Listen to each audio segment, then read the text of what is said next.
일단 간이가세자와 일반가세자의 장단점에서 설명을 먼저 드리면은, 간이가세자의 경우에는 사실 부가세법상 거의 특례라고 볼 수 있을 정도로 굉장히 혜택이 많거든요. 일반가세자는 사실은 거의 STC샵 같은 경우에는 지출이 그렇게 많지 않으니까요. 맞습니다. 뭐 인건비를 제외하면은 네. 인건비에 부가세가 안 붙으니까. 네. 근데 지출이 많이 없으니까 STC샵 같은 경우에는 부가세가 사실 매출액이 거의 7%, 8%까지 나와요. 근데 간이과세자 같은 경우는요, 거의 1%에서 2% 사이 나옵니다. 매출액이 거의 없다고 봐야 되네요. 거의 없다고도 볼 수 있죠. 근데 단점도 있어요. 단점은 부가세 환급을 못 받습니다. 환급을 못 받는데, 이게 어떤 부분에서 취약하냐면은, 처음에 개업을 하신 분들 같은 경우는 사실 시설이나 이런 것들 많이 들어가잖아요. 네. 초기 매입이 많으신 분들은 예를 들어서 한 5천만 원 정도 들었다. 그냥 원래 500만 원 정도를 세금을 환급을 받을 수 있는 제도가 있어요. 우리나라의 그 시설 자금에 대한 조기 환급이라고 해서 네네. 부가세 환급을 받을 수 있는데, 네. 간이가세자로 등록하게 되면 환급이 안 됩니다. 맞아요. 그렇죠. 그래서 500만 원에 대한 환급 혜택을 일단 포기하고서라도 간이가세자를 하는 게 이득이다. 이걸 판단하시는 기준은 사실은 세무사한테 상담을 받아보셔야 되는데, 내가 앞으로 매출이 정말 많이 발생할 것 같고 잘 될 것 같다. 그러신 분들은 사실 간이로 하시는 게 훨씬 유리하실 거고, 단기적으로나마 내가 자금 유동성이 좀 확보가 필요하다. 이런 분들은 일반 과세자가 좀 유리하실 거라고 보실 수 있으실 것 같아요. 그러면 어쨌든 선택권이 있다면 간이가세를 먼저 해보고. 그거는 좀 어려운 게, 여기서 중요한 거는 부가세 환급이잖아요. 네. 대부분 초기 투자 때 들어가는 금액에 대해서 환급을 받아야 되는데, 맞습니다. 간이가세자를 일단 내시면요, 환급을 못 받는 상태에서 일반 과세자로 넘어가기 때문에 간이로 하셨다가 일반으로 전환하시는 거는 혜택을 둘 다 놓치시게 되는 결과. 간이 때 환급 못 받았고 일반으로 전환했더니 부가세는 또 많이 나오고. 그러면 결론적으로 일반 과세를 시작을 하시고 매출을 잘 내는 게 더 중요하네요. 간이가세자를 하시고 매출을 잘 내는 게 중요하죠. 간이가세자는 어쨌든 매출이 높은 사람한테 유리한 거고, 네. 일반 과세는 매출이 낮은 사람한테 유리한 거거든요. 네. 매출이 많이 발생할 걸로 예상이 되시는 분은 간이가세자가 훨씬 유리하고요.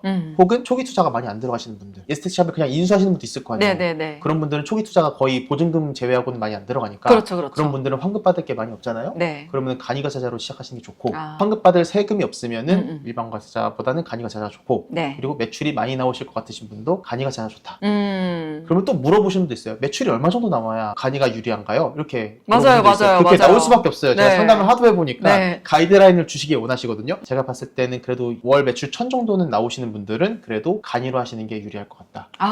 너무 명쾌하게 답을 네, 주셔가지고. 제가 통계상 그렇습니다. 네. 1000만 원입니다, 기준은. 대부분 간이 하실 것 같아요. 맞아요. 사실 이 업종은 대부분이 간이시고, 네. 어떤 매출 정도가 나왔을 때 일반으로 바꿔야 되는지를 많이들 궁금해 하시더라고요. 근데 어차피 1억 2천 넘어가시면은 알아서 일반으로 전환이 되실 거니까. 네, 맞아요. 네. 저 때는 4,800만 원이었거든요. 그때보다 많이 좋아진 시대죠. 맞습니다. 그리고 하나 더 알아두셔야 될 게, 매출 요건을 충족했다고 해서 바로 일반으로 바뀌는 게 아니라, 예를 들어서 25년도에 매출이 이미 넘어갔어요. 그러면은 상식적으로 생각했을 때 1월 1일부터 넘어가야 되잖아요. 네. 일반으로. 그게 아니라 그 다음 연도 7월부터 넘어갑니다. 왜일까요? 왜인가요? 일단은 25년 부가세 신고를 1월에 하잖아요. 25년 바로 적용되는 게 네, 아닐까. 바로 적용될 수가 없죠. 자료가 맞습니다. 없으니까. 그리고 25년도에는 소득세 신고를 언제 하죠? 다음 연도 5월에 하잖아요. 맞아요. 그러니까 매출이 확정되는 건 다음 연도 5월인 거예요. 그럼 내 앞에 한 템포를 좀 보고 나서 내가 설정에 맞춰도 되겠네요. 그쵸. 아니, 원장님들이 처음에는 뭐 오픈빨이고 3개월은 되게 잘 됐는데 나중에는 매출이 좀 줄어서 어느 달은 저 적자인데요? 라고 했을 때, 그때도 그러면 혹시 세금 신고를 해야 되나요? 사실 실무적으로 저는 이렇게 말씀드려요. 세무사 비용이 아까우시거나 뭐 신고대행 수수료가 아까우시면 안 하셔도 된다. 근데 만약에 신고를 하시게 되면은 그 마이너스가 사라지는 게 아니라요, 그 결손금이라고 표현을 하는데, 이게 앞으로 15년 동안 발생하는 이익에서 차감돼가지고, 만약에 제가 25년도에 5천만 원 손실을 봤어요. 그리고 26년도에 이익이 3천만 원이 발생했어요. 그러면은 과거에 발생한 5천만 원이 네. 3천만 원을 상쇄시키기 때문에, 그리고 또 2천만 원이 남죠. 네, 그래서 26년도에는 세금을 안 내셔도 되는 그런 좋은 게 있을 수도 있고요. 그리고 이 사업장에서는 손실이 났지만 다른 사업장이 또 있으신 분들은 거기서 이익이 났을 수도 있잖아요. 그거랑 상계를 할 수도 있는 거고, 가장 좋은 건 뭐냐면, 근로소득자가 에스테틱샵을 같이 운영하는 경우에는, 근로소득자 같은 경우에는 이미 세금을 다 떼서 내잖아요. 네. 근데 에스테틱샵에서 5천만 원 마이너스가 발생했어요. 그러면 근로소득이랑도 상계가 됩니다. 그러면은 과거에 제가 냈던 세금을 환급받을 수 있습니다. 그런 게 또 있네요. 신고를 하시는 게 좋아요, 이거는. 그리고 이 혜택이 뭐 바로 다음 연도에 대해서 그 이익에 대한 상계가 아니라 15년 동안 계속 상계가 되기 때문에 이거는 가지고 계신 분이 되게 좋고, 제가 한 사례를 말씀을 드리면 어떤 분이 저랑 7년째 거래하시는 분인데 그분이 사업을 한번 망하셨어요. 요즘 많아서 4억인데 7년째 세금을 안 내고 계세요 지금. 와, 정말요? 아, 그런 혜택이 또 있구나. 대신 이제 손실 나셨다가 다시 재기하시는 분들이 그렇게 많지는 않지만 말씀하신 대로 투잡이었다든지 다른 사업장이 있으시다든지 아니면은 앞으로 자기가 이제 좀 다른 사업을 더 잘 되실 것 같은 전망이 보이시는 분들은 손실이 나셔도 신고를 하시는 게 좋고요. 만약에 손실이 나셨는데 신고를 안 하면 어떻게 되냐? 일단은 세무서에서 연락이 오겠지만 크게 추징하진 않을 겁니다.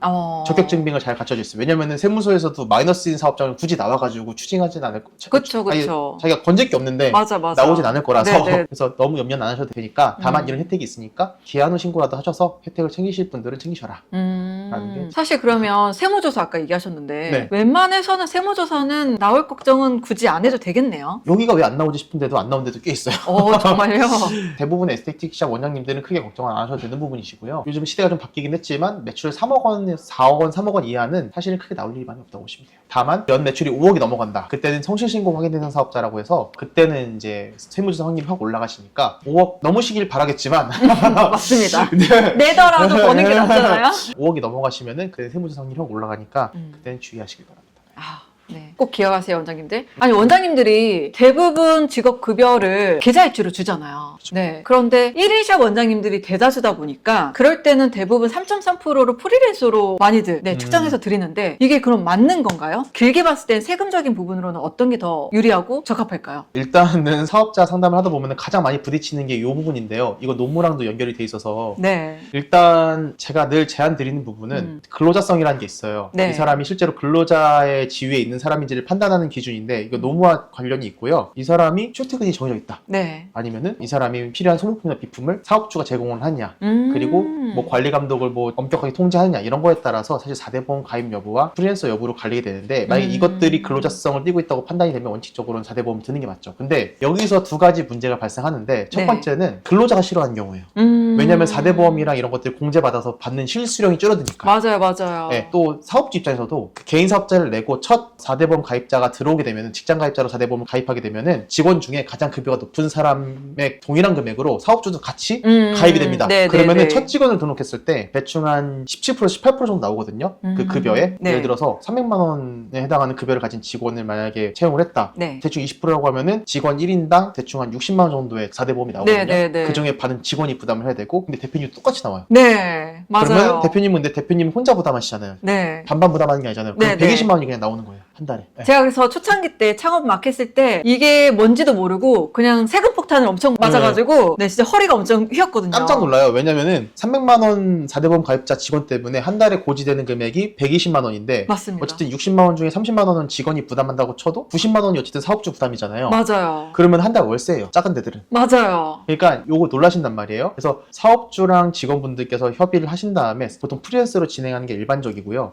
그리고 그게 초기에는 굉장히 도움이 되실 거고, 굳이 4대 보험을 가입하셔야 된다 하시면은 이거는 사실 제가 어떻게 드릴 말씀이 없는데, 그렇게 말씀을 하셔도 막상 직원 채용하고 4대 보험료 나온 거 보시면은 바로 프리랜서로 전환을 하는 경우가 굉장히 많습니다. 이번에 이재명 정부가 가짜 프리랜서 3.3%는 다 잡아내겠다라고 저는 좀 이거는 옳게 가는 방향인 것 같긴 한데요. 네. 사실 이게 너무 탁상인정이 아닌가 생각도 드는 게, 실무적으로 4대 보험을 전부 다 가입하게 되면요, 장점도 있지만 단점도 있어요. 일단은 사업주 입장에서는 들어가는 비용이 당연히 많아지는 것도 있는데, 말씀하셨다시피 프리랜서 입장에서는 본인 실수령이 낮아지는 것도 있지만 사업주들이 채용을 줄여요. 맞아요.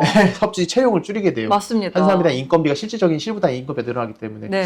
어쨌든 뭐 그건 다른 얘기였고, 특별고용 노동자, 특고 노동자라고 해가지고요. 네. 그 사람들 같은 경우도 이제 고용산재 보험을 가입하라라는 그런 부분들의 내용이 있었는데, 아직까지 IT 플랫폼 사업자라든가 일부 사업장에 대해서만 적용이 되고 있고, 아직 STD까지는 적용이 안 된 것 같으니까요. 이 부분은 크게 걱정 안 하셔도 될 것 같고요. 만약에 3.3 프리랜서 분에 대해서 어떻게 4대 보험으로 마음 편하게 하실 건지, 아니면 프리랜서로 진행하실 건지에 대해서 좀 궁금하신 분들이 있으신 분들은 세무사님이랑 상담해 보셔야 돼요. 네, 맞아요. 아니, 제가 아까 저희 조금 일찍 오셔가지고 커피 마시면서 담소를 나눴는데 개인적인 질문 제가 했거든요. 저희 친언니가 IT 계열 쪽에 이제 프리랜서로 일을 하다가 최근에 3.3에서 사업자를 내는 방향으로 이제 전환을 했는데, 저희 업종에도 그게 적합하게 맞는 건지 그 이제 제가 여쭤봤어요. 사실 피부관리사분들이나, 그리고 이제 예를 좀 들어드리자면은 그 미용실 헤어 디자이너 분들 그리고 또 많이 거론되는 게 헬스장의 트레이너분들, 맞아요. 트레이너분들 말씀하신 대로 그 IT 개발자 이런 분들은 관례상 3.3%로 신고를 해도 크게 문제 삼지 않는 분위기긴 합니다.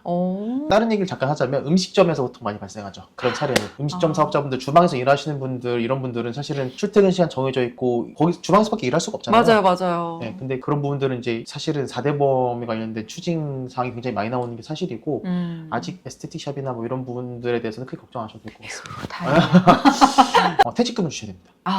그러면 3.3%로 많이들 아직까지 진행을 하고 저희 업종은 크게 문제는 없다라고 하셨는데 네. 아까 저한테 팁을 또 주신 게 예를 들어서 강사 또는 아르바이트 선생님들이셨을 때는 소모품 같은 그런 부분들을 이제 선생님들께 지출로 잡으실 수 있게끔 이제 포맷을 만들어 놓으면 좋다. 제가 말씀드리는 기본적인 프리랜서의 요건은 사업주가 아니라 그 사람이 단독적으로 사실상 컨셉을 이렇게 잡으셔야 돼요. 사업장은 사실상 사업장을 임차해주는 수준으로 가셔야 되는 거예요. 실제 내부 용역은 도와주시는 뭐 필라테스 강사분들이나 거기서 활동하시는 프리랜서분들이 주체적으로 활동하시는 걸로 보시고 진행하셔야 되는 거고 보통 그렇기 때문에 100% 예약제로 잡는다든지 그리고 와서 받으시는 그 시술이나 이런 제품들 그래서 미용사분들은 가위도 자기가 직접 사잖아요. 맞아요. 약이랑.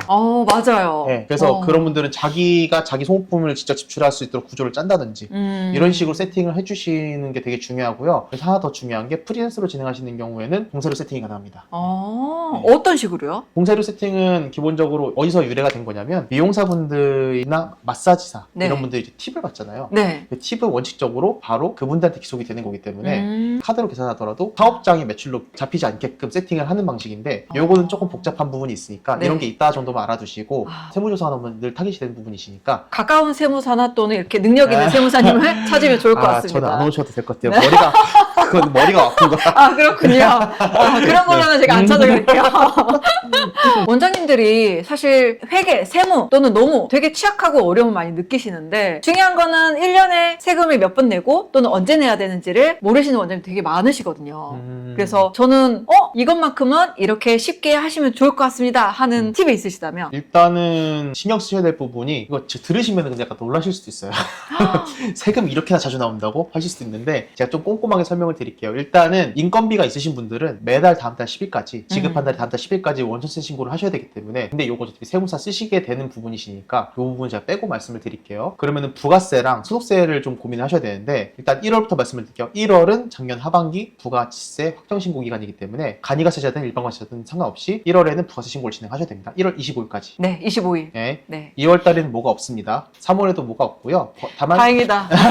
다만 법인사업자 같은 경우는 법인세 신고가 있으시니까 요 점 참고해 주시면 될 것 같고 4월에도 뭐가 없는데 이때는 신고하는 내용은 없지만 일반과세자의 경우에는 부가세 예정 고지가 나옵니다. 예정 고지라고 해서 직전 연도 하반기에 냈던 부가세의 절반을 미리 세무서에서 고지를 해요. 그래서 보통 설명하실 때 신고는 1월이랑 7월밖에 안 하니까 4월에는 낼 게 없겠지? 하고 방심하셨는데 갑자기 고지서 탁 나오면은 놀라시죠? 네, 많이 놀랐습니다. 네, 그래서 요거까지는 이것도 4월 25일까지 납부를 하셔야 되는 부분이신데 이때 내신 부가가치세는 어차피 7월에 신고하는 부가세에서 차감하는 구조로 가기 때문에 미리 내신다고 보시면 돼요. 7월 부가세를. 그래서 그거를 좀 기억해 주시면 좋을 것 같고 5월에는 전년도 종합소득세 신고 들어가셔야 되는 부분이시니까 이 점 신경 쓰시면 좋을 것 같고요. 6월은 제가 아까 연매출 5억 넘어가시는 에스테틱 사업자분들은 6월에 신고를 따로 하십니다. 6월에 한다는 건데 5월이 넘어가면 제가 뭐라고 했죠? 성실신고 확인해상 사업자라 했잖아요. 네네네. 이분들은 6월에 따로 신고합니다. 더 자세히 보겠다는 거죠. 6월에는 성실신고 확인해상 사업자, 연매출 5억 넘어가는 에스테틱 사장님들 신고하셔야 된다 보시면 될 것 같고 7월에는 상반기 부가세가 있습니다. 7월 25일까지 부가세 신고해 주셔야 되고요. 납부도 해주셔야 되고 그리고 8월에는 뭐가 없고요. 개인 사업자의 경우는 뭐가 없고 8월에는 법인세 중간 예납이라고 해서 법인세도 미리 내는 제도가 있어요. 그래서 그게 진행이 되는데 대부분 해당 안 하실 거니까 넘어가시면 될 것 같고 9월에는 뭐가 없습니다. 10월에는 또 상반기에 내셨던 부가치세 절반이 고지가 또 나옵니다. 자꾸 뭐가 나와요. 11월에는 소득세 중간이납이라 해서 저희가 보통 5월에 소득세 신고를 하잖아요. 그러면 딱 6개월 지난 게 11월이잖아요. 5월에 냈던 소득세의 절반이 11월에 중간이납 고지가 나옵니다. 이것도 소득세를 미리 내는 제도인데 어쨌든 11월에 나옵니다. 왜냐면은 다들 이걸 모르셔가지고 고지서가 나왔을 때 놀라시니까 맞아요. 말씀을 드리는 거고요. 마음의 준비를 하고 계셔야 되니까. 12월은 뭐가 없습니다. 다만 1월을 준비하셔야 됩니다. 제가 이래서 캘린더를 하고 싶지 않았어요. 사실 원장님도 운영하기도 바쁘고 매출 스케줄 관리하기도 바쁜데 이거 어떻게 다 기억하나요? 딱 한 방에 쉽게 할 수 있는 어플이나 캘린더 같은 거 없나요? 그런 거는 잘 없고요. 1월, 5월, 7월. 1월에 부가세, 네. 7월에 부가세, 5월에 종합소득세. 157 이렇게 기억하시면 돼요. 157. 157. 네, 보통 그 정도만 기억하시면 되고 간이가 투자는 1월, 5월만 보시면 되니까. 그럼 세무사님 진짜 다음 달은 얼굴 못 보겠네요. 다음 달 5월이죠. 지금 벌써 살이 떨립니다. 그때는 뭐 거의 집에 못 간다고 보시면 돼요. 소파에서 자고 막 그래야 돼요. 역시 근데 이런 분들이 계시니까 저희 원장님들이 필드에서 네, 집중하실 수 있는 이유일 것 같아요. 오늘의 영상이 도움이 되셨다면 조태꾸알? 네. 오늘 좀 도움 좀 많이 되셨는지 모르겠네요. 와 너무 도움이 됐어요. 진짜 저 따로 또 궁금한 거 여쭤봐도 돼요? 그럼요. 언제든 연락주세요. 오늘 새로운 정보들을 정말 많이 제가 배웠거든요. 저뿐만 아니라 이 영상을 보고 계신 원장님들도 도움이 많이 되시길 바라고요. 오늘의 영상이 도움이 되셨다면 구독과 좋아요, 알람 설정까지 부탁드려요. 감사합니다. 이거 어렵네. 감사합니다. 고생하셨어요. 감사합니다. 네.